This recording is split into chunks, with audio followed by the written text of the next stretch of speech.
Ideally, what you want is government to run, lean and trim.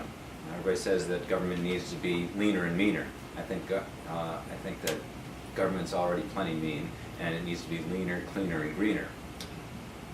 We want every tax dollar we spend to be spent for a productive purpose.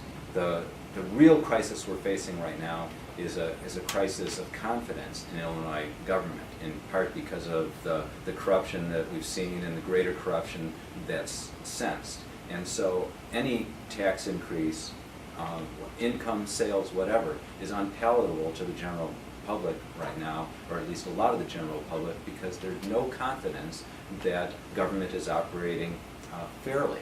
If you think, if people knew that every dollar that they were paying in taxes was going to prevent fires, prevent crime, improve the roads, help the most vulnerable folks in our population, people would write the checks. America's a generous country, and Illinois is a generous state, and the people of this district are generous people, and they're willing to pay their fair share. But if you think that out of the dollar that you're writing, 30 cents of it is essentially going to cronies and somebody's brother-in-law and somebody who's wired and somebody who's an insider, then there's some real resentment and we've seen story after story in the newspapers and on all our other media about that. So, would I rather make cuts or would I rather have a tax increase? I'd rather not have to do either, okay, like everybody else. We'd rather have a fair government spending your money wisely. Okay?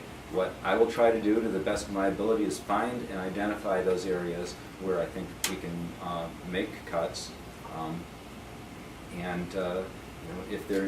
if Illinois is in fact not bringing in enough revenue to increase that as well. We've got to close the gap. Otherwise, all we're doing is dumping this burden onto the future, onto our kids, onto our grandkids.